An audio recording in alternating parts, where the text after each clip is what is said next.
আজকের এই ভিডিওতে আমরা রায়ামার্টিন প্রশ্নবিচিত্রা 2025 সপ্তম শ্রেণীর পরিবেশ ও বিজ্ঞান বিষয়ে যে তোমাদের দ্বিতীয় ইউনিট টেস্টের জন্য 8 নম্বর স্কুল রয়েছে 218 নম্বর পেজে।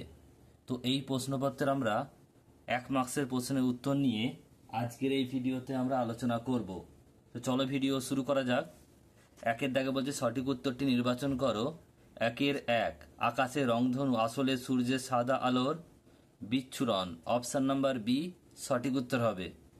নেক্সট প্রশ্ন, সমতল আয়নার সঙ্গে লম্বভাবে কোন আলোকরশ্মি আপতিত হলে আপাতন কোণের মান হবে 0 degree. Option number D. Next প্রশ্ন, প্রদত্ত কোনটি অচৌম্বক পদার্থ?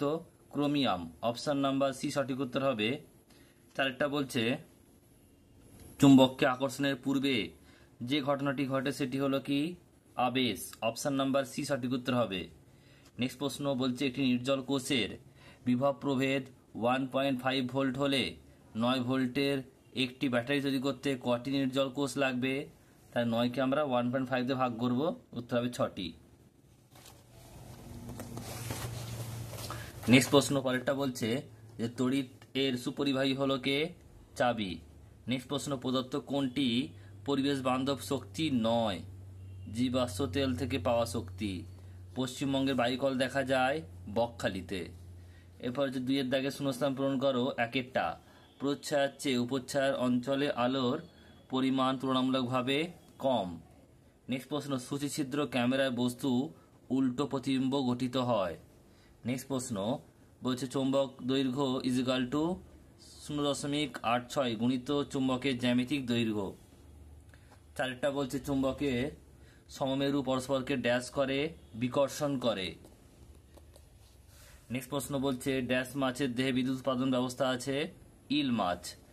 মোবাইল ফোনের ব্যাটারি চার্জ দিতে হয় তড়িৎ শক্তির প্রয়োজন। নেক্সট প্রশ্ন বলছে কয়লা হলো একটি গুরুত্বপূর্ণ জীবাশ্ম জ্বালানি। পরিবেশ বান্ধব শক্তির উৎস একটি উদাহরণ হলো সূর্য।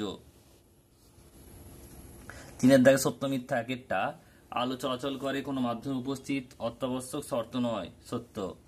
নেক্সট প্রশ্ন, একটি দণ্ডচুম্বককে লোহার গুঁড়োর মধ্যে ডোবালে দণ্ডচুম্বকটি সব জায়গায় সমানভাবে লোহার গুঁড়ো আটকে যাবে, মিথ্যা। ধাতু তড়িতের সুপরিবাহী, সত্য। গোবর গ্যাস হলো একটি জীবাশ্ম জ্বালানি, মিথ্যা। নেক্সট প্রশ্ন বলছে 4 দাগের 1টা যে আলোর প্রতিসরণ ধর্ম দিয়ে ব্যাখ্যা করা যায় এমন একটি ঘটনা উল্লেখ করো। এটা হবে পেন বা কাঠিকে জল ভর্তি গ্লাসে ডুবিয়ে রাখলে তাকে বাঁকা দেখায়, এটা হচ্ছে প্রতিসরণের জন্য হয়। নেক্সট প্রশ্ন বলছে সৌরকোষের দুটি ব্যবহার লেখো। কি কি লিখবে? ইলেকট্রিক ঘড়ি, ক্যালকুলেটর ও সৌরকোষ ব্যবহার করা হয়। আর সৌরকোষে উৎপন্ন তড়িৎ দ্বারা ব্যাটারি চার্জ দেওয়া হয়। নেক্সট প্রশ্ন বলছে দেখো যে 3টি বাল্ব, 3টে নির্জল কোষ ও একটি সুইচ দিয়ে তৈরি একটি মুক্ত বর্তনী চিত্র কিরূপ হবে? ছবিটা এইভাবে আঁকবে তোমরা। এই 3টে হচ্ছে বাল্ব, এটা হচ্ছে নির্জল কোষ, এটা হচ্ছে সুইচ। সুইচটা খোলা আছে, বদ্ধ নয়, এটা মুক্ত বর্তনী।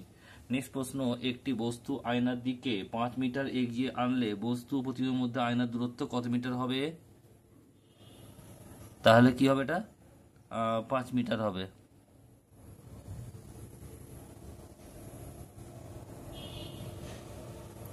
নেক্সট প্রশ্ন বলছে দেখো বায়োগ্যাসের মুখ্য উপাদান কোন গ্যাসটি? মিথেন।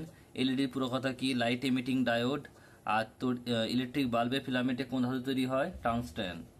এবার তোমাদের রয়েছে লাইফ সায়েন্স, জীবন বিজ্ঞান। 1টা বলছে কাণ্ডের যে জায়গায় থেকে শাখা বা পাতা বের হয় সেই জায়গাটি হলো পর্ব। উদ্ভিদের মাটির সঙ্গে শক্ত করে আটকে রাখে কে? স্থায়ী অঞ্চল। নেক্সট প্রশ্ন পরেরটা, একটি এঁচড় হলো যৌগিক ফলের একটি উদাহরণ। আমের মধ্যত্বক অংশ আমরা খেয়ে থাকি। 3 সত্য মিথ্যা। উদ্ভিদের কাণ্ডে স্থায়ী অঞ্চল দেখতে পাওয়া যায়, এটা মিথ্যা। অঙ্কুরোদ্গমের সময় ডিম্বকরন্ধ্রের মধ্যে দিয়ে ভ্রূণ মূল বেরিয়ে আসে, সত্য। 4 দাগের 1টা ফুলের কোন অংশটি পরাগযোগের পর ফলে পরিণত হয়? ডিম্বাশয়। খাদ্য সঞ্চয় করে এমন একটি পাতার নাম লেখো। ঘৃতকুমারিকা। আর পাখির দ্বারা ইতর পরাগযোগ ঘটে এমন দুটি ফুলের নাম, এটা হচ্ছে ধান ফুল আর হচ্ছে শালুক ফুল।